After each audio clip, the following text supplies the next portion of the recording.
Hi there, welcome to the Noah Presgrove case. We've got some more interesting news to share with you with what Robyn Smith has had to say in regard to Kaden Pressy's phone data, but also more than that, I believe references to other party goers to the, cooperation and what's gone on there. Because let's not forget, in the past, Robyn Smith at one point mentioned about whether it's cold-blooded murder or not, because she did switch and change about that.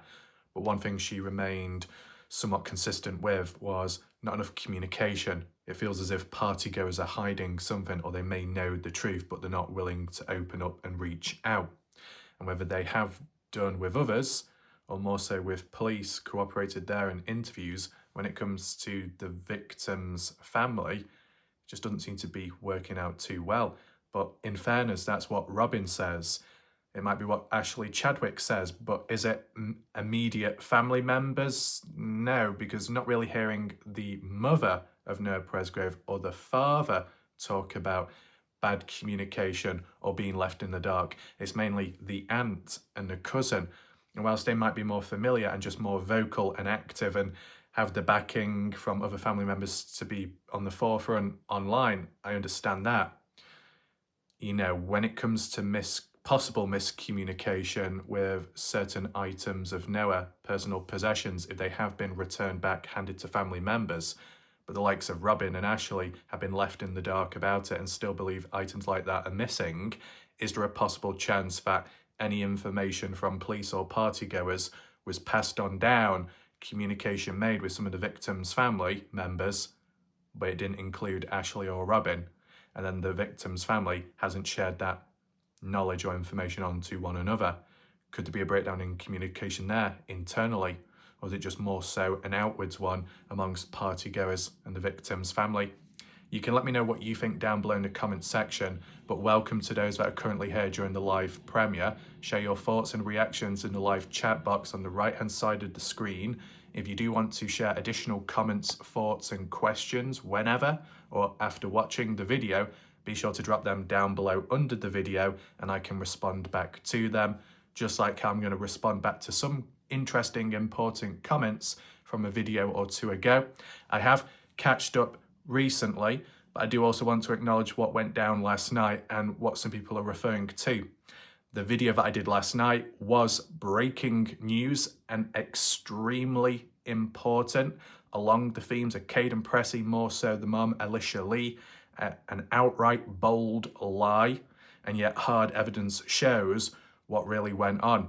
You want to learn more about that and see the full coverage with the evidence from last night, you will find that video amongst many others in the full playlist located top right corner where the eye symbol is up there. Click on it, you get the drop down box. You don't want to miss out that video. And as a heads up, part 2 will be coming probably tomorrow when we look at the lake trip and the previous dialogue between Kaden and JJ and why it's so important in the case and how it links and ties to Alicia and that call made. But for today, I just want to look at an in-between thing to do with the data once again of Kaden, because it's a similar theme, but it's also just I'm able to focus in on this better than the other thing because I still need to get bits of material from previous videos. But just be on the lookout for it. It will come. And make sure to stick around today. The order of how we'll do things is we'll look on Facebook, look at the screenshots and evidence of what Robyn has said, acknowledge what people of the general public have said amongst reactions, and I'll add on my own thoughts and analysis too. If you do want to support this channel at any point, an alternative practical way to do so can be located in the comment section down below, pinned message by me with the PayPal link available. And big shout out to those that have supported the channel, of course, in recent time, and as well, for example, last night. Can't remember everybody's names, but I'm sure John Doe, of course, Donna Bond, of course, and then some other people too. So shout out to all those people. You know who you are. Much appreciated. And without further ado, let's begin this video. Here we are. Credit to Noah's Ark and Joyce Bergow for the post. Caption reads, so here's this. Kaden Pressy's data hasn't been shared to prove or disprove. Also snaps, I guess Snapchat, haven't been shared with family either. the host family side has given up phones, so Ellie should have that information, and therefore maybe Ellie could pass that on to the victim's family if possible, but it hasn't. So does Ellie have the data as well? What, in regard to Kaden? I think it's fair that both should be shared, but it's up to reporting parties. I mean, if we're talking about Kaden's data, see, the problem is with that, and we've seen it ourselves and I've documented it on my channel, Kaden Pressy says one thing, Alicia says the other. Partners in True Crime, Part 2, private interview, never released publicly, but leaked on the Sofa Sleuth page. When listening to that, I'm not even going to show you any audio or videos because it will give Partners in True Crime more petty reasons to silence me, as you all know previously, even though I did nothing bad or negative to them, and I gave credit, of course. But Partners in True Crime, that Part 2 interview, Alicia said that Kaden's phone was handed in or taken by police eventually and was processed, and the GeoNet or the geofence proves Kaden's timeline is correct. And that was months ago. That was in 2024, that interview. What's happened since? A few months ago, in 2025, Kaden Pressy said publicly that police never took his phone, it's never been analysed. So what are we supposed to believe? What the mother says or what Kaden says? Absolute mess. Now, if we take a look at these photos here, if it will allow me to, I believe that there are two. I'll zoom in just so you can see most of it.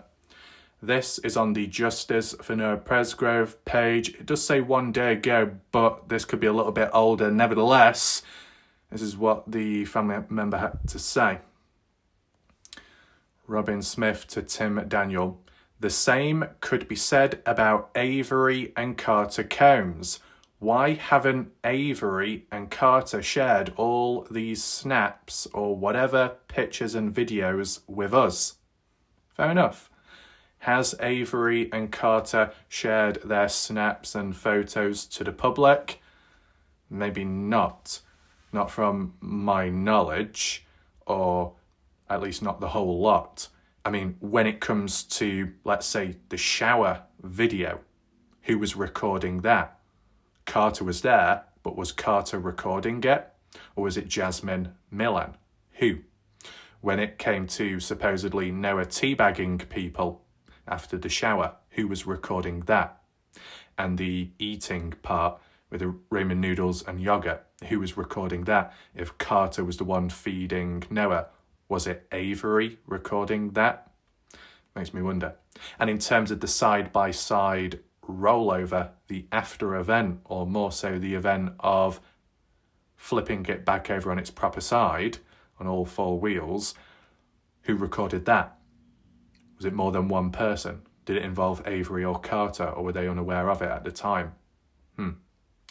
But, you know, it's fair that Robyn says what she says, because instead of it all being about Kaden, we're acknowledging other party goers. Now, in terms of the Mikey Lair snap, which was shown some months ago now, I'm guessing Robyn Smith never got to see that until it was made public, which could come across as a bit of a disappointing blow to the victim's family, because in a way the victim's family should be more entitled compared to the general public of learning about the case.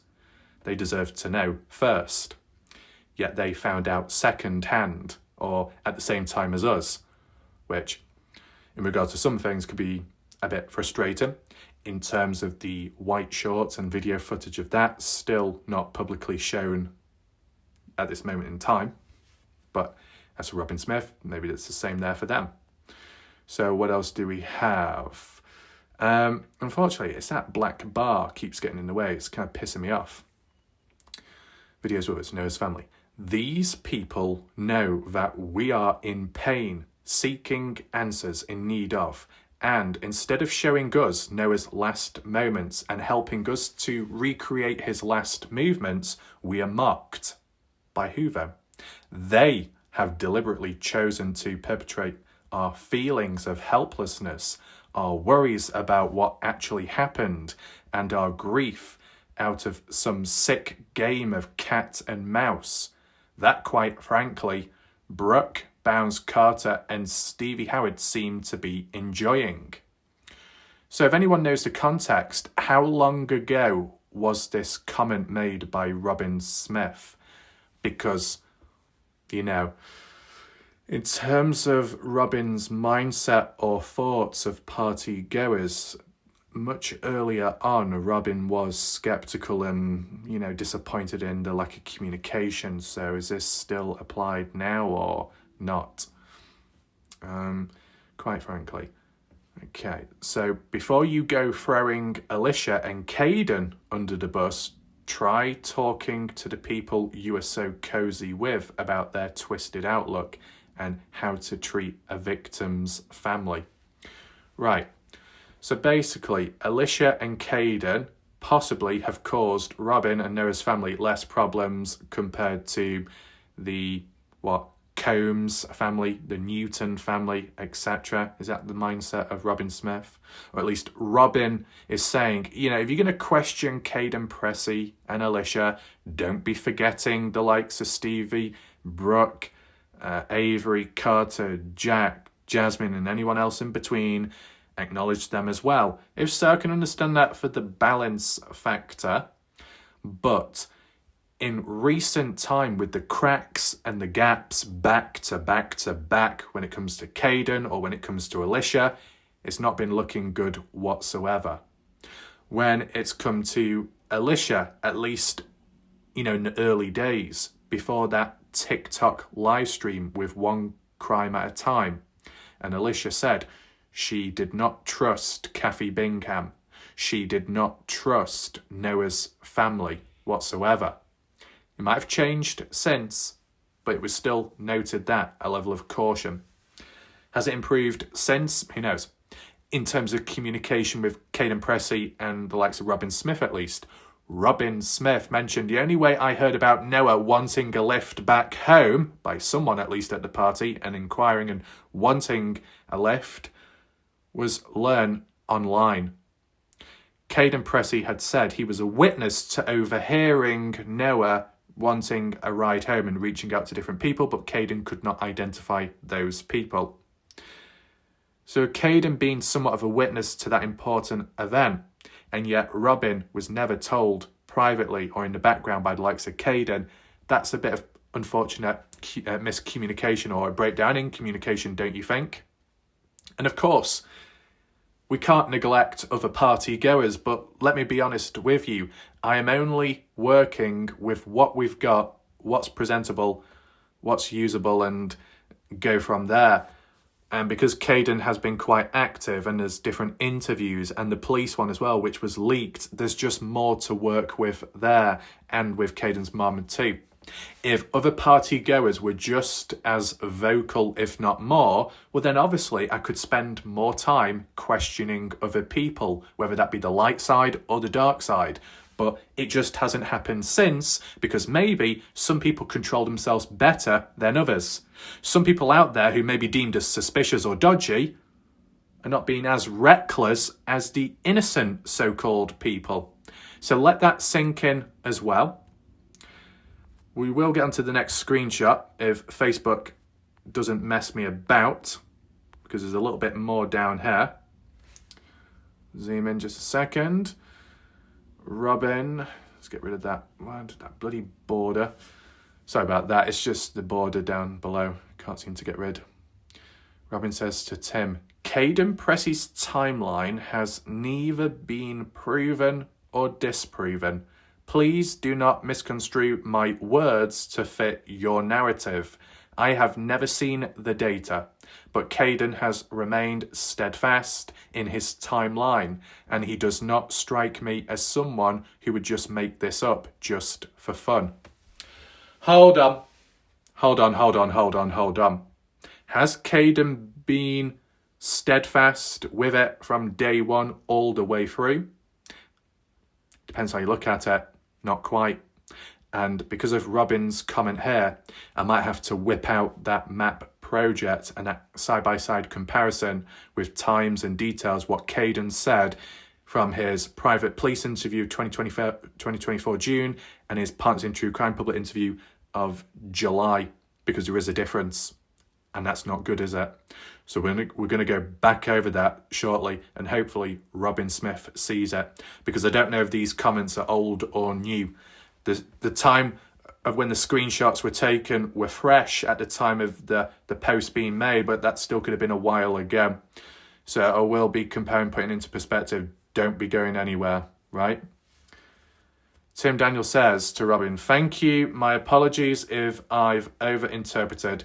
I don't think Kaden would make anything up intentionally, but after seeing the snaps of Mikey in bed at 5:27 and other things, it really feels like he misremembered his times, which is unfortunate, as that is kind of the whole basis for a foul play theory before the 911 calls. Tim Daniel has summarised it just like that, because it's true. In terms of if it's based on an earlier time, it's going to be more suspicious because not enough action was done at then.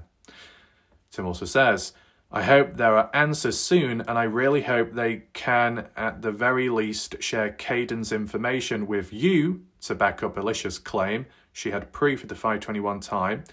I can't understand why she doesn't share that. It seems very important. And you know what? This is the thing, Tim. There's like for and against. I don't know if you call it a double-edged sword. Someone like Alicia Lee, or just a person in general in a situation like this, they'll go on and they'll go on and they'll be passionate and confident and say that they're right or that they know of someone to be right with the evidence and the details, and we've got the proof, we've got the screenshots, we've got it all. And whenever the general public question and push, the other person will respond back and say, nope, we're right, you're wrong, we've got the evidence. But they just won't release it public, or they won't release it to the right people who may be deserving of it. Just keep going round and round in circles. And then they have the cheek to complain and say, why is everybody going on? Why is no one backing off? Why do people keep pushing? It's because you're not giving them what they want. Are they deserving of having it? Not everyone.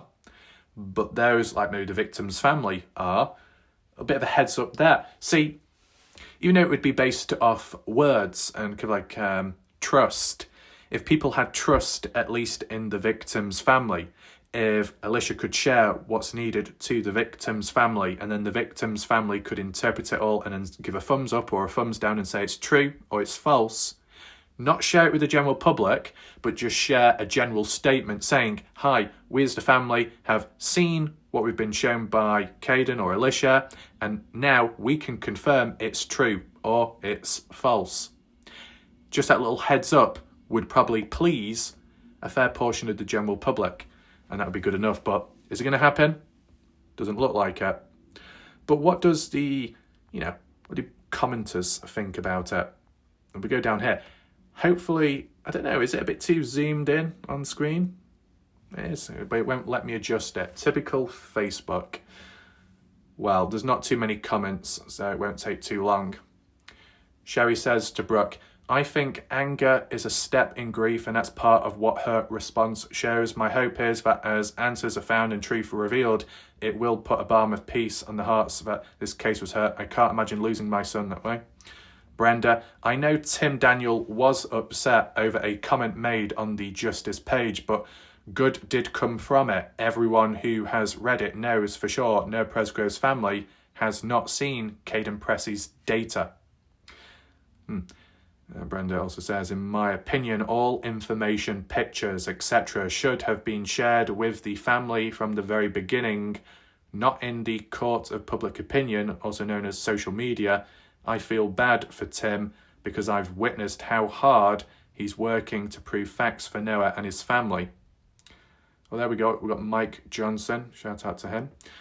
I think police have narrowed down what didn't happen and are working on what did happen.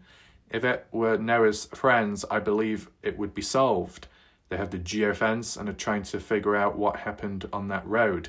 No evidence of staging the scene or corruption. No evidence he was beaten, etc. I think it's fair to say the two families didn't get along. I'm willing to bet if Noah's family reached out with questions, they would be answered, but I don't know them, so I can't personally speak for them. However, Alicia has sat in their home promising proof of things as they all are in solidarity, yet she hasn't kept her word. She shared everything under the sun with everyone, but not this. I know family is hopeful that supported and believed Pressy's, but I think it's obvious it doesn't exist. Forensics weren't even done. Apple data, I can't imagine takes long at all. But ever since that promise by Kaden of downloading the Apple data and releasing it public, Kaden Pressy has done a disappearance act from certain social media pages and groups. Not seen much since. Mike says, doesn't take over a year. If family nor police have it, what's the point? What are you saving it for? I know I sent Robyn the snaps when I first had access to them a long time ago. She thanked me, that was that. Police at least have been given the information. I don't see why they wouldn't share it with family. However, they can't share what they don't have as far as Kaden's timeline. They were all friends doing TikTok together. I'd think it would have been easy to share the information. Seems a lot that was claimed was never shared with family, only online. Weird. We've got Andrea. This is exactly what's happening. You would expect someone you're friends with to share it. We can't keep ignoring Alicia Pressy sent the link, meaning she thought it should be shared. Well, the link that expired. Michelle Joyner. There is bad blood there. Robyn just took a chance to be mean with someone that is defending the girls. She admitted she doesn't even know Alicia and Kaden. Tim was a target for her yesterday. Not cool. Tim's trying to get answers for that family. This thread is all cut up. What do you mean by that? Cut up. Burgao says Noah's family wants answers. Tim has been working hard to help. Noah's family has been through so much, and so have the partygoers, drivers, and Ellie are catching hell for this. One day it will all come out. Also doing a fantastic job. Anyone who defends the girls is a target. Anyone that questions Kaden Pressy is a target. Anyone that covers it from the light side and dark side in general is a target. Brooke Bounce Carter says, spot on there. I guess her being mean towards the girls helps her cope. I really do not know, but it's obvious every chance she gets, she sends hate towards them. Very, very sad, very unprofessional as well. Is Brooke referring to Robyn Smith here? See, we did some coverage previously in the past where in the early days, Robyn Smith was having a conversation with, I think it was Donna Bond, and more so Robyn Smith was inquiring about blasting Avery Combs' location at a time of being at a brewery, but in a separate room to do with a baby shower. But that, I guess that context wasn't there for Robyn at the time.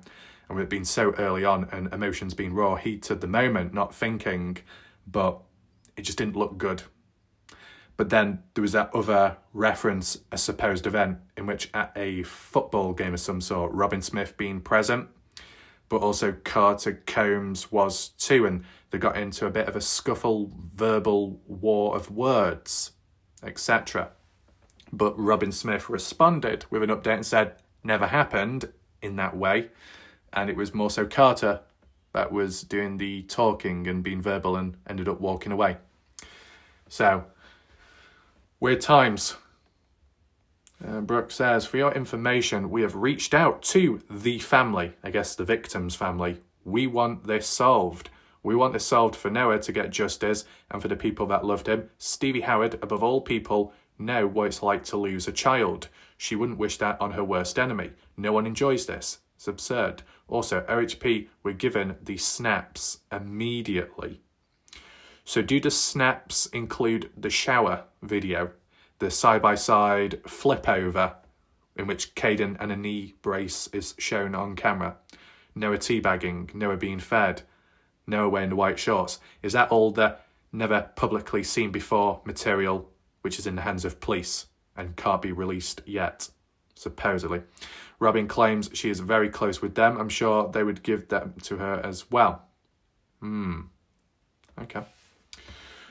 The only other thing that I'm interested about is the reference which Brooke said about Stevie Howard. I think it was directly meant towards Stevie Howard, as in Stevie has information or stuff like darkness in which Noah's family would not want to see public. What's that all about? It sounds really, really dodgy. Is it in relation to the case, or is it in relation to something in the past, like shady behaviour, criminal activity? What's that all about?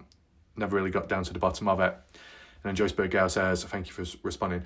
Right, I think before we get into the comments, we need to go on my map project right now just to re-highlight the inconsistencies with Kaden's recollections. Hopefully people are familiar with these timelines. On the right is the Partners in True Crime one, in which the details Kaden gave and the times as well, timestamps.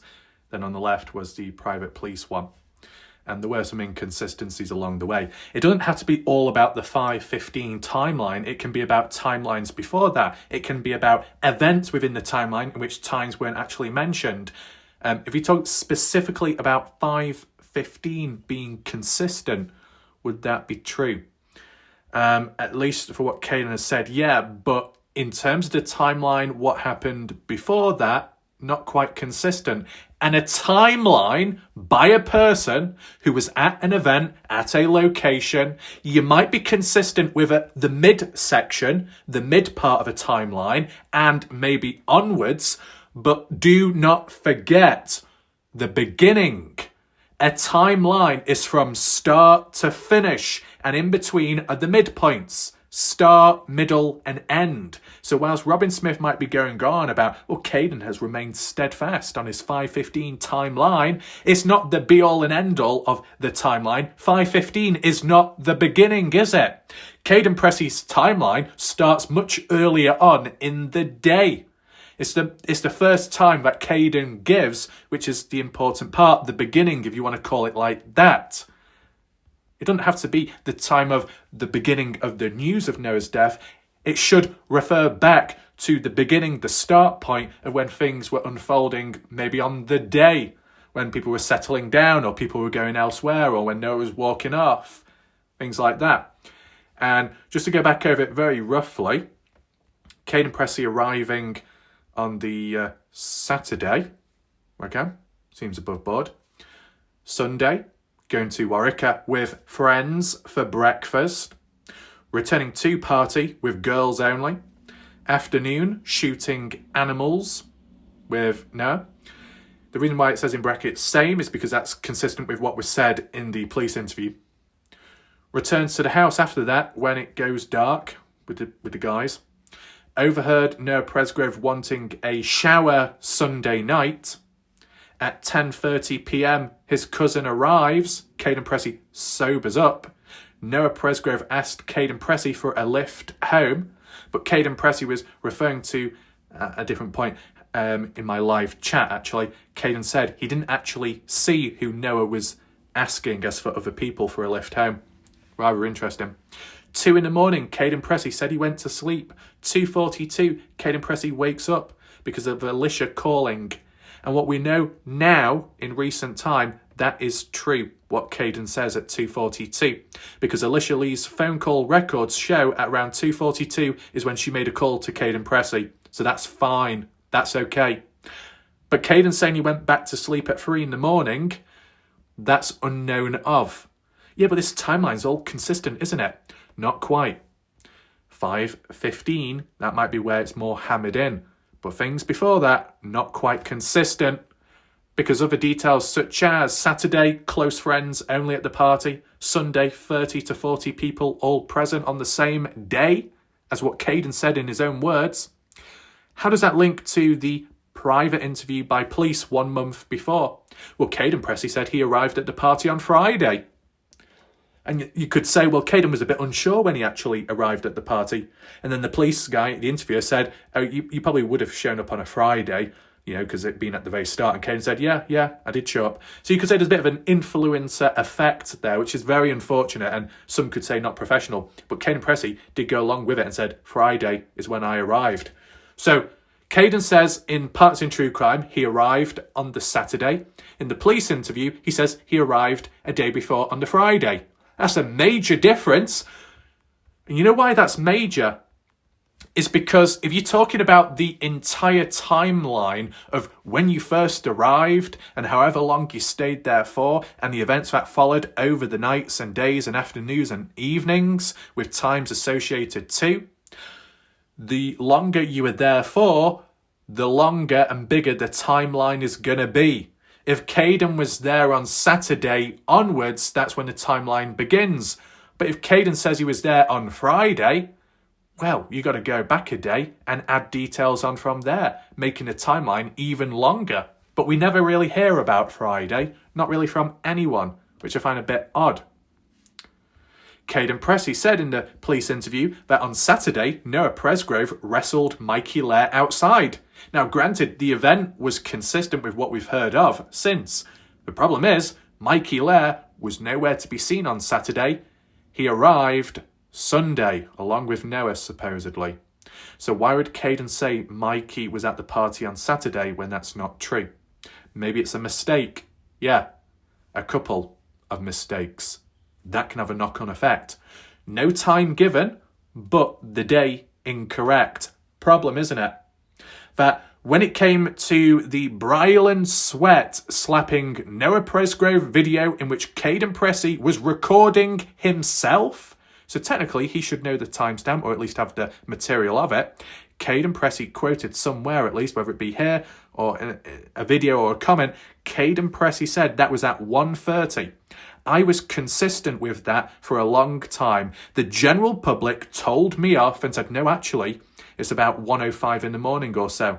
And I'm like, wait, hold on. Just remember, we're talking about Mr. Consistent here, Kaden Pressy. And it just so happens that Warlike Wrath can be a little bit consistent as well in following through with people's words and what they say and what I can remember on what people say. So I was re-quoting people, I was re-quoting times, and the general public said I was wrong? I don't think so. Go back to the horse's mouth that said it in the first place, and that was Kaden. So that was another inconsistency. Saturday or Sunday, stayed at house with girls and watched movies. Well, that should be... You'd think that'd be Sunday, right? But because of how Kaden was wording it in his interview, it was so all over the place and a bit muddled, it was hard to try and understand. It would make sense Sunday, it would be consistent with the Partners in True Crime account, as in after breakfast, after Warwick gas station, returning back to the house with the girls only to then watch a movie whilst the guys go back out. But how Kaden worded it, it sounded like it happened on a Saturday, not on a Sunday. It was a bit dodgy. As well, later, going to the store for alcohol. Saturday or Sunday, it was hard to tell how it was worded. That 12 p.m, so past midnight, going into really early hours of Sunday morning at 12 p.m, when Noah Presgrove argued with Jack Newton. And with the details of what we heard of, it was Noah giving Jack a piece of the mind because Jack was flirting with Noah's girlfriend at the time, but Noah's girlfriend was not at the party. So did it happen digitally, online? Did it happen in person days before the party? Who knows? So some little details here and times given, which were not given in the Partners in True Crime one. So not quite consistent there. Sunday, Kaden Pressy, Jack Newton, Brylan Sweat, Isaac Rojas, Noah Presgrove shooting animals on land. Consistent. The only details extra that were given was the location of where it took place on the land, the field itself, for example, the one down here, all around. Extra details which kind of provide a bit more clarity. Then the mention of Kaden's cousin arriving, but in the police interview, to my knowledge, Kaden Pressy did not give a timestamp of when his cousin arrived, I don't think. We'll just double check on here, just in case. Because sometimes I put markers on saying it was the same as what was said previous. Kaden's cousin arrives 10:30. Yeah, I think it might be the same with Renee Millan arriving, but Kaden Pressy in Partners in True Crime said Renee Millan showed up at the party house at 6:30 in the morning. Obviously, Renee says that's not true. It was actually 7 in the morning or close to that. But Kaden Pressy in the Partners in True Crime giving his timestamp of it, the event, when she arrived, but did not give the timestamp to the police. So, there's a level of inconsistency there, isn't there? Sunday or Monday, all asleep, but Colton Newton, Travis Monson and a skinny guy returned back to the house to get alcohol. Still till this day, it's not been talked about. Have people forgotten about it? I think it's extremely important. If you're talking about it being Monday, it was hard to tell because Kaden was like crossing over between Sunday and Monday. But if it's on Monday and there's 3 extra guys returning back, who was the skinny guy? That's unknown of. Why would Colton Newton be present Sunday or Monday when he was there Saturday? And on that Saturday, when talking with Carter in an innocent way, Jack Newton finding out or seeing it firsthand, Jack telling off his older brother, Colton, to say, don't be coming back the next day, you're not welcome. Because Jack may have got jealous. Colton said it himself in his own words, as documented in that Snapchat conversation, which I've documented on my channel previously. Why would Colton say that and say, well, I wasn't invited back, I didn't return back? But then Colton did, from what Kaden witnessed. And Colton as well, I think, backtracked on it all by saying, I never was at the party at all. I was with Travis Monson. And Travis Monson was also at the party. Really, really weird. See, with JJ Bumpaz, JJ has been dragged into this case. And JJ has defended himself, and not everybody listened or could see it the same way. And then things have cleared up since. But JJ appeared to be a bit more consistent, to my knowledge. But when it comes to Colton Newton, oh no, what a disaster that was. Honestly, I think we'll need to go back over that particular situation. And if I don't remember, I'll at least get a screenshot. We'll get back to that. Monday, 1:30 in the morning, Kaden Pressy films Brylan slapping Noah. It was not at 1:30, it was at about 1:05 in the morning. But in the police recorded interview with an official time given, and if the police had Kaden's phone with those bits of videos and photos, or maybe they wouldn't even need his phone if it's been uploaded publicly with what we've seen, and we've seen screenshots since, it would not be 1:30, it'd be like 1:05 in the morning. Police should have known that at the time, but they didn't have Kaden's phone, or they didn't really inquire about it, then they probably wouldn't know. Kaden Pressy would have known the time, but gave the wrong time by saying 1:30, not 1:05. A simple event like that could go wrong. A simple event like that and a timestamp goes wrong can have major knock-on effects with everything that happens after that. Mistake after mistake after mistake can all be innocent, but it can all be detrimental, can't it? When it builds and builds over time.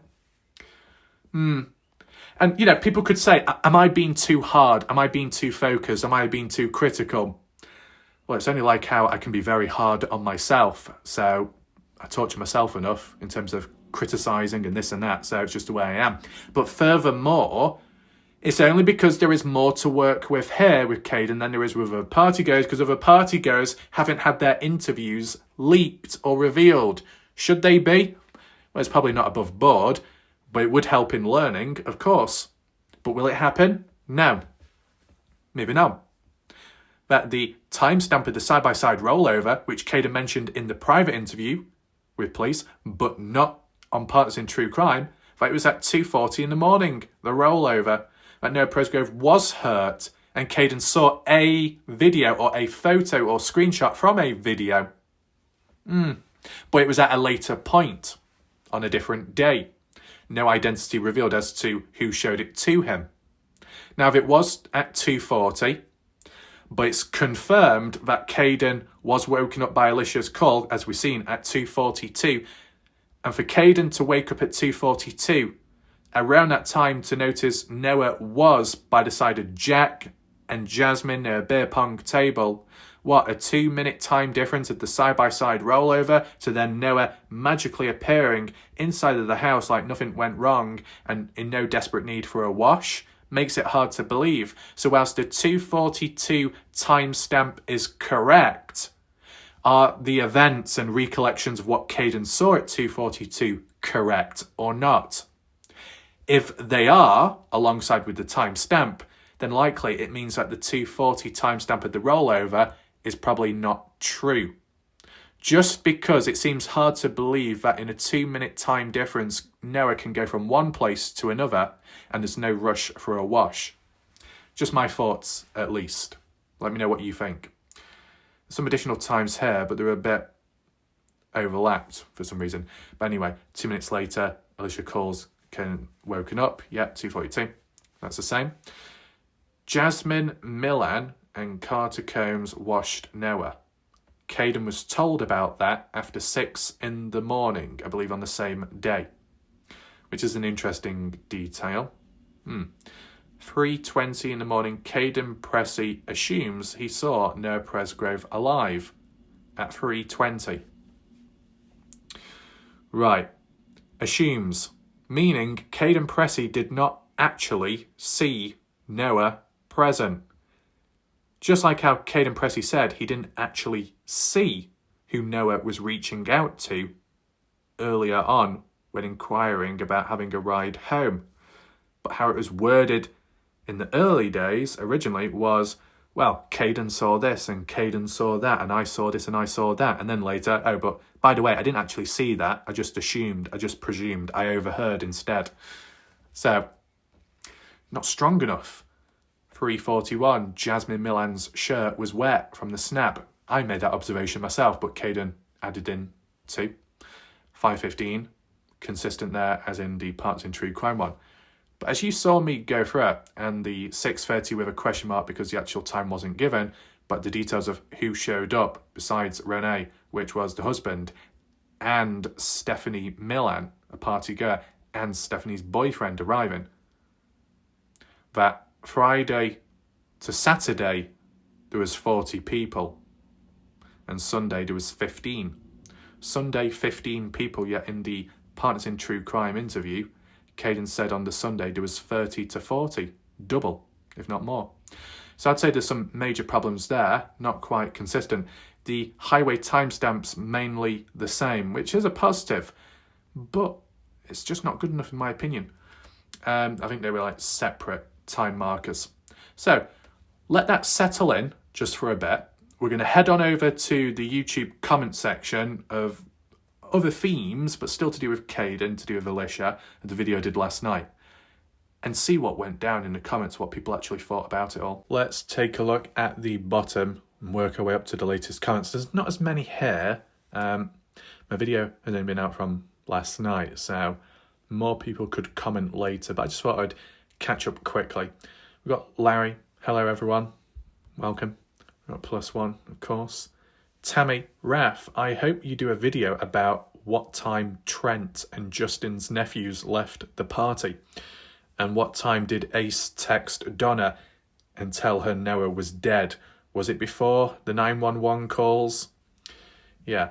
So in regard to some of that, Justin Roy did reach out in regard to, I hope you're not doing this, or if you're going to do that, we need contact. So I'm thinking, oh no, here we go again. I've not been following that aspect in the case because I've been catching up elsewhere, but I'll try and look into it when there's time. I'll just get a screenshot of it now just to remind myself if need be.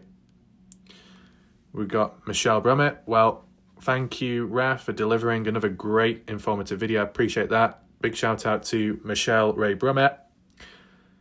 We got Janet. I don't have my son's friend's phone number, just saying. That's what JS means, just saying. As in, you know, I don't do that. I don't have a friend's phone number. So, you know, maybe Alicia having that is a little bit dodgy. Depends how you look at it. The only thing that I find dodgy is the lying part. There'd be no reason to lie. If it's something so innocent and irrelevant to the case, it should just be acknowledged. Not that the details of the call have to be revealed, because that's private, but at least in acknowledging that, you know, you made a call. Now, of course, an outwards call was made to JJ, but does it mean to say JJ picked the call up and answered it? Who knows? That's a bit of a mystery. Gibby. No one memorises phone numbers anymore. Well, fair enough, I don't for sure. But there is a greater likelihood one would know a family member's number. Is it possible when asked about the 21 number, she innocently replied her mother's-in-law's because that's a number she knows and she does not know JJ's by heart? Whilst I could understand that, Gibby, the thing is Alicia is the one with the phone call records and the screenshot. She is the one that provided it to people, and then that's how it came about public. So when someone reached back out to Alicia and said, you remember that phone call record, the one that you've got yourself, which you can familiarise with, you're going to know whose number is who, really. You might not be able to memorise people's numbers off by heart, but if you've got your own phone record, you got like a screenshot of it which shows the numbers, it shouldn't be that difficult, you know. All you had to do, and I did it myself, was look at the last 4 digits and compare, contrast. One said 5021 or something, and the other one was like 4121. There's a big difference though. Rebecca, did you read the DM conversation? Exactly. Hezzy, that's what I've been trying to say with JJ, Travis Monson, Colton Newton, Jack Newton, and Caleb Newton. I wasn't thinking Kaden Pressy, but I got such a weird feeling when JJ's bloody lip. Then Travis Monson, partners in true pick in the bathroom. I'll say more later. Now, JJ Bumpaz actually comments here now. So there is activity there, which is a good thing. But first of all, let's just see what Lisa says. Yeah, that is a weird picture of Noah and Jack in the bathroom. Wait, how is it a weird photo? 2 best friends next to each other, kind of smiling at 1:50 in the morning. I wouldn't say it's a strange photo. I mean, if you used to compare that photo of the two smiling together as weird, then what does that say about the video of Noah topless on a table and Jack Newton licking up whipped cream off Noah's stomach? Let's not forget that. Anyway, Lisa says, but why don't I see red watery eyes from crying? Why would they be crying though? What's that got to do with it? Didn't Jack say they were fighting about Noah flirting with Carter? Yeah, maybe. I had a brief bit about that. But, you know, Lisa, I think what you're referring to with what Jack had said about the Saturday argument, more so from how Kaden worded it, past midnight going into early Sunday morning. And for some, it could be considered Saturday night still. Okay. But I remember Jack saying, from his point of view, had an argument with Noah, back and forth. They cried, they hugged, they apologised. So that event itself, whether it be Saturday night, more so Sunday, early morning, past midnight, that the photo, what you're referring to, Lisa, the bathroom one of Noah and Jack, that was Monday at 1:50 in the morning from what many people have said, and it's not changed since. So it can't link. It's on different days. It's spread out too much. So there shouldn't be any crying when it's different times. Things got pretty heated, arguing in the bathroom. No. Jack said they eventually were hugging and kissing. Yeah, Jack did say that, but Jack was referring to Saturday, or at least late night Saturday past midnight. This photo is Monday. 2 separate events. They do not link. Saying how much they loved each other. Oh no. Sounds more like Jack was saying goodbye to his best friend Noah. I don't think so. Jack looks blissfully happy and peaceful with what he knew was about to happen next. Well, that can be as an interpretation, but not as a fact, Lisa. Jack could look blissfully happy. I interpreted it that Jack looked half pissed. Wasn't quite there with it. Maybe a bit dazed or tired, but Noah was a bit more alert. What else do we have? Was Travis Monson really in the bathroom with Jack and Noah? Well, there's no evidence of that. It looks like he's been edited into the picture to me. Oh, no. Andrea, where are you? Oh, no. So, just because Travis was in the same bathroom with the same shower curtain, that doesn't mean it's been edited. It just means that the photos were taken at different times. That I think Travis' photo was on the Saturday. There was a social media post or his profile picture being updated, which actually gave the original time and day of the time of the party, of course. And it might have been on the Saturday. Or it was the Sunday, one or the other. Reality is, the photo of Jack and Noah was Monday morning, from what many people have said. Different times. And even if it was on the same day, one after the other, two people in the bathroom take a photo for whatever reason. A bit later or a bit earlier, Travis does the same, but a selfie, a personal one. You know, people that take photos in the same room but not at the same time, it doesn't mean so that they've been edited in or edited out. There'd be no reason for that. It'd be a bit weird. Lisa says, why would he be in the bathroom when Noah and Jack were having their special bonding moment? What? This isn't some gay threesome going on. They can be in the bathroom at different times. Not everybody goes to the bathroom to have a shit at the same time. People go at different times when the body needs it, and in between if they're having a wash or looking into the mirror, whatever it may be. How unusual. It's so weird. Well, not really. Might be for you. How long were they in the bathroom for? So this is supposedly at 1:50 in the morning, so 10 minutes later Jack is supposedly asleep? Well, supposedly, yeah. I know people in the community have said, well, this particular photo at 1:50 disproved Jack's original time of being asleep at 1 in the morning, so Jack had to push it back to 2 in the morning. Bit dodgy, yeah. Jack didn't even know anything about Georgia. Is that what it means? And friend getting ready to leave? I don't know. The same exact time George is outside vomiting. George? Oh no, George Choden, what are you doing at the party throwing up? You've been drinking? You've been stealing Justin Roy's alcohol? My God, Judge Choden, shame on you, man. But no, in all seriousness, Lisa has spelt it wrong. I know what she's referring to here. Not George, but Georgia with a J. So the same exact time Georgia, Kaden's cousin, is outside vomiting. No. No. That's incorrect, Lisa. The photo, the time it was posted and shared with Alicia Lee by Kaden, Georgia was vomiting outside of the party house at around 00:48. 12:48 a.m. That's much earlier on compared to 1:50. It's at different times.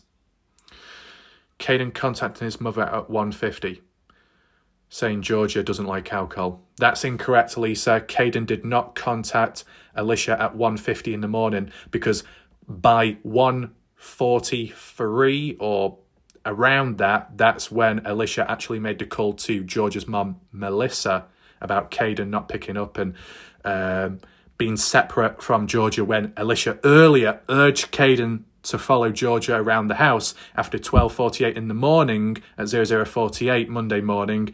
You know, Georgia's been sick. Make sure there's no photos taken. Kaden's like, okay, sure. And as time passed by, few hours or so passes by, Kaden's away doing his own thing, whatever. Georgia's elsewhere in the house. Alicia's worried. Alicia says, Kaden, if you don't say anything or respond, I'm going to call Melissa. And at around 1:43 or something, that's when the call was made. So you've got it mixed up, Lisa. It's all documented on my channel with the timestamps and the text conversation between Kaden and Alicia, okay? So we don't need to go back over that. 99.9% sure the timestamp has been altered. There's something just not right about this picture. No, you've greatly misunderstood it, Lisa. You'll have to go back to my previous videos. JJ says, when did I have a bloody lip? Yeah, When did JJ have a bloody lip? The only reference to a bloodied lip was Kaden Pressy referring to Noah Presgrove after the side-by-side rollover from the material what Kaden was shown by someone at a later point. Twilight says JJ never had a bloodied lip. Where did that come from? And from the looks of it, JJ was never at the party either. So Lisa, it's unfortunate this, but you know, everybody watching right now, as a disclaimer, not to tear into Lisa, but just as a heads up, this serves as a perfect example and demonstration of how things can go horribly wrong, but when Warlike Wrath is present, and when one, like myself, is aware of the previous, you know, news coverage and details and evidence as well, that when dealing with this, I can clear it up on the spot when it's needed most.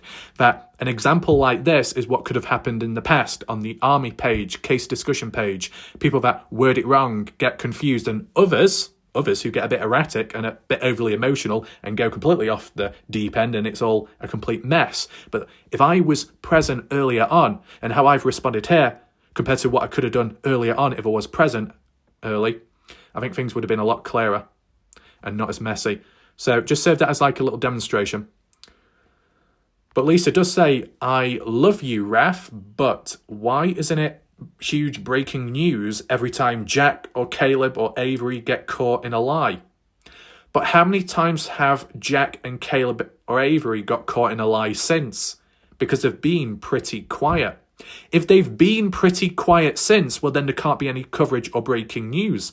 But at the time when there were lies or dodginess, I did document it as best as I could, or to some extent, but I did. If nothing else happens in between, well, not much more coverage can be done. But because there's so much to work with Kaden or Alicia, that it still takes time till this day to go over it all. It's just how it is. Anyway, Lisa says basically whenever they open their mouths, might be a little bit of a stretch that. This is so far down the food chain of importance, it's really difficult to listen to. Sorry, just saying. I mean, in fairness, it's difficult listening to your comments when there's major misinformation. It might be accidental, but it could definitely screw up people's mindsets. That's why I had to set the record straight with the previous comment. When there's so many more important clues we could be talking about, like why JJ lied and said he was never at the party. Wait, what? And then later on changed the story and said, oh yes, I was there on Sunday, I forgot. Wait, what? What? I don't remember that. You sure you're not getting mixed up with Colton that said, I wasn't there, but by the way I was, but I wasn't. JJ says, please show me where I said I was at the party. To my knowledge, JJ has never said he was at the party.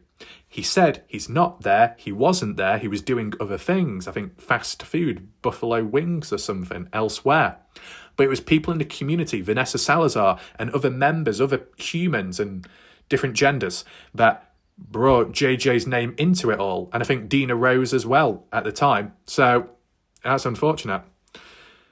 But basically what Lisa is saying here, that in regard to Alicia lying about who she actually called on the day of Noah's death, it's not that important. Oh shit. Okay. We'll go over that shortly. TJ, what if Kaden was dumping golf clubs or other evidence into the lake? Someone should go down there and check. Lol. Oh god. Oh no, not the golf clubs. JJ says, he definitely wasn't doing that. Tammy responds, had you already heard about what happened to Noah when you and Kaden met at the lake? And did Kaden just need a friend to talk to about what happened to Noah that day? There might be a comment somewhere which we could possibly acknowledge, but I'm considering saving that for my next video because it's in regard to the event. And we got Glenn. Shout out to Glenn. So we've catched up with the comments there. Of course, some new ones could come about in between, but I just wanted to read what was present at the time. So the theme I just want to touch upon now is the concept of lying, as in why people do it in ways. And, you know, Alicia has done it too, and it appears to not be the first time, but previous times too, more so tied within the case. That if we're just really going to focus in only on just one example, and that's the breaking news that I covered, and from Lisa's point of view, to some other people's points of view, the initial response is, so how does this impact the case? How does this link to the case? Is it a big deal? Oh, so you think lying is good? Lying is perfect. Lying is just, yeah, come on, let's all lie. Well, of course, it's worth acknowledging that there are differences. Some people will lie about something or lie to someone to protect themselves, to protect other people. And then in between, you'll get other variants too. You'll get little white lies where you won't be truly honest with someone because you don't want to hurt their feelings, like if they were wearing a dress, or, well, it depends what gender they are, whether they're wearing a dress, whoever you're with. If they've got a certain hairstyle, they've got a certain visual look about them, what they've applied. If they've got a tattoo or a piercing somewhere, they might have a nipple piercing, and then they say, so what do you think? Is it good? Was it a good idea? Does it look nice? And what do you say? You might be in an awkward position, and depending on who you are and your personality, you might not want to give your true thoughts and say, do you know what, it looks absolutely shit. Which idiot decided to apply that on your body? You're probably not going to say that because you don't want to hurt the other person. Some people might be more bold and straightforward, and it is what it is. Sometimes that's a good thing, and other times it's not. Sometimes it's a lose-lose situation, because if you tell someone the truth, it might hurt, and it might damage them, depending on what severity it is. If you don't tell the truth and they think they're okay, ignorance is bliss, but if the truth ever does come about, they'll feel hurt, and maybe even worse, because it's down the line. Sometimes when people lie, it could be through a mistake, then turns into a proper lie, and then you are aware of it. Lying is when you're aware of, I guess, maybe the reality, but you don't want to accept it, or you don't want other people to acknowledge it or know. So you just go along with something else. And constant lying, manipulative liar, things like that, different terms. There's a mistake or something gone wrong, and you lie, and then you lie, and it just builds and builds and builds the lie to the point of where you just cannot possibly reveal it or say the truth, because it's gotten that big and out of hand and out of control that you can't reveal the truth now, because you'll be punished and you'll be worse off much more now than if you said it earlier on, the truth, like how it goes. So there's different outcomes there. If we're referring to what Alicia has done, that it might make more sense when I do the part 2 video as well, but I have already explained it briefly, and I have already done coverage in the past on my channel, so some people may be able to remember. But, you know, you got the day of Noah's death. Kaden's mom makes a call to JJ Bumpass, but Alicia says she did not call him. She called her mother-in-law. The problem is, the mother-in-law's final 4 digits of the phone number are not the ones as in the call log of Alicia. The one in the call log is of JJ Bumpass. So, there we go. A lie. You can't make that as a mistake. So, with that being in mind, and Alicia being the original one to distribute the phone record in some way, she should know herself, and yet she did not acknowledge that. So it comes across as a lie. With previous conversations and text of Alicia supposedly setting up a meeting with Noah's family, wanting them to come on down to share Kaden's data. And then afterwards, Alicia says to someone else via text, never arranged that. That was never happening. What? But it looks as if you were on board with it. You were a part of the idea. And now you're saying you have no idea, no part in it whatsoever. Disassociating, pretending it never happened, and backtracking on it. But there is material to compare and contrast with, just like the JJ Bumpass call. But you could say that that might be more important than the JJ Bumpass call on a chain of hierarchy, yeah. But it's a chain of lies. They might not all link together quite the same, but it's like a chain of them. And the more somebody lies, the more dodgy it is. The more inconsistent somebody is, the more dodgy they can appear, or the more untrustworthy they can appear. You know, the more emotional up and down someone appears, granted they might not be in control of it, the more unstable they just are perceived as, and unpredictable. That's how you base it off patterns, and we're not just basing it off one lie. you know, whilst I've covered it here with that phone call with JJ, as it appears to be a lie, of course. I'm not just focusing in on that and only that. There's other stuff previous to that, other events and other lies, but it's a chain of them. And it makes you think, if you're going to lie over a small scale thing, what does that say about a bigger scale thing? More so, if you're going to lie about a bigger scale thing, then the chances of lying about smaller scale stuff is probably even more likely, based off that pattern. So when people say, oh, so what? It doesn't really matter. You know, other people have lied. I mean, in terms of that reasoning ability, I've got to be careful myself because when it came to Ace Franco, as in a mugshot, as in crimes committed, serious and violent bad ones, which aren't connected to the case, but the person that committed them, that person is connected to the case, as in a party goer back in 2023 in the presence of Noah Presgrove to some extent, right? That the aim of that coverage, at least from my point of view, was to say, hey, look, we've got a person here, their identity wasn't exactly talked about clear enough or as often as you would hope for in regard to like other party goers, and no one ever reached out to me either when there was a clear opportunity to do so, even though some yap on, they didn't step up themselves, which is a bit odd and weird. But besides that, is that when it came to after the party, and even before, TikTok, post, social media, you got Jack Newton with Carter Combs exploring the world for however long. People on Reddit took that as breaking news and thought, well, that links to the case. How? Oh, they're running away. Well, there was not much urgency, was there then? If they went exploring around the world a few days after Noah's death, well, then you could say it's a bit suspicious because of the timing of it, getting away as fast as possible to avoid questioning, to lay low or whatever. But because this has happened much later on in the case, well, enough time's passed by, hasn't it? Doesn't seem as dodgy or connectable. Simply moving on in life, trying to move on in life. Maybe that could piss some people off because Noah doesn't get that chance. I understand. And if certain family members thought that Jack Carter Combs were not cooperative enough, yet they're living it up elsewhere, having fun, that might be seen as unfair or it could piss some people off. I get that. But in terms of it being deemed as suspicious, maybe it's a step too far.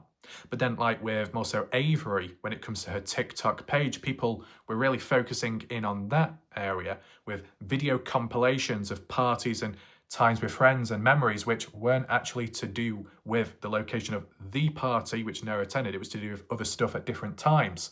And the date's different, or maybe the date of when it was posted, but the actual material itself was older. And people were saying, oh, well, that's footage from the party, and there's a Texas person, and there's a fat ginger cowboy, and whatnot. I mean, I looked at it myself, giving a raw reaction at the time, trying to work what was going on. But then eventually it was cleared up and debunked that that material wasn't to do with the party, it was other stuff. Okay. So it's kind of like, oh, after all that. And then with Avery, when she was holding a Glock, holding a gun up, people do that at times. Is it responsible? Is it reckless? I guess it depends to people, whether it's chambered, loaded up or not, empty clip, magazine, whatever. Was it when driving or in a stationary vehicle? One or the other, I believe. But people took to Reddit, and it might have been mentioned on Facebook, briefly, about, oh look, there's Avery holding a gun, and she said to Noah that I will kill you if I find out you've been with Logan or doing this or that at the party. But that was in 2023. Avery's post was at a different time, I think later on. And it was to do with holding a firearm, a handgun. And that Glock, well, Noah wasn't shot. So there's not a direct correlation there. It's like people are desperately linking two one and one together to make a certain outcome, maybe to fill someone's agenda of the possible outcome of Noah's death. But it just seems like an act of desperation in an unnatural way. But nevertheless, things like that happened.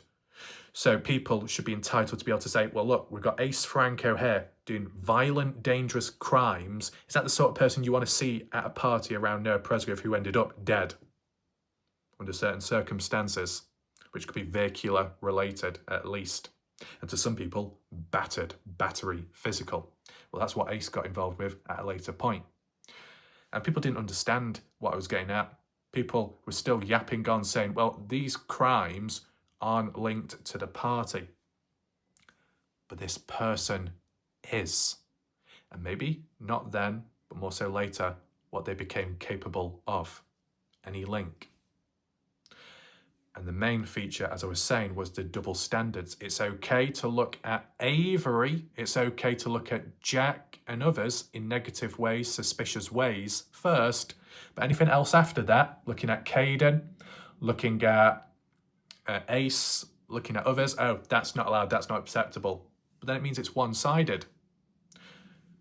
I think what Lisa or Robyn or whoever getting at is, not so much Robyn, but more so Lisa and maybe some other people as well in recent time. As in the focus on Alicia lying about a call who she actually called, which was JJ. There's other people that have lied as well. Maybe. Is it a lie? Is it a mistake? See, Kaden Pressy and his discrepancies, Jack Newton, and some, possibly, of his discrepancies. Is Jack lying, or is Jack doing the same thing as Kaden? If Jack is doing the same thing as Kaden, and Kaden is treated in a lenient way, then Jack should be treated in a lenient way as well. What qualifies it as a lie? As in when you know what you've done or what you've said, but you go against it and you say something else, you do something different. Covering it up in a way. Yeah? See, Kaden Pressy, I think even people from the dark side haven't even said, well, there might have been some, but others from the dark side have said, well, when it comes to Kaden Pressy, he's wrong. His timeline's incorrect. There's discrepancies.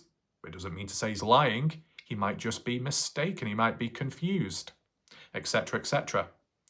Maybe some people take that as a patronising tone or undertone, and others, well, they're not diving in, but yet people from the light side will jump in and say, well, Jack's lying and this person's lying, not taking any consideration of maybe they've made a mistake themselves, Jack, or discrepancies, but not done intent to cause harm, right? You're going to go lenient and cautious with Kaden, then you should do the same for others as well, like Jack and whatever.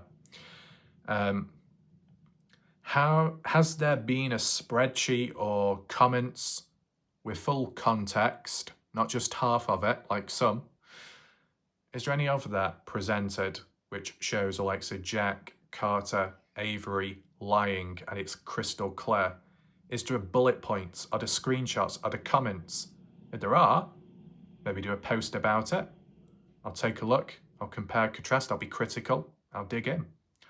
But if it's nowhere to be seen, or it's sparse, or it's not visible, or it's been removed, well, then that's obviously very unfortunate. See, if people in the past highlighted Jack and others in a negative way as if they appeared to be lying, but those screenshots taken may have been cropped or cut down, which does not show the full context, it might serve some people's agendas, and when it's passed on to others that see it firsthand and think, well, oh yeah, that is a lie, when other details are missing, it leads to a misunderstanding. That doesn't help.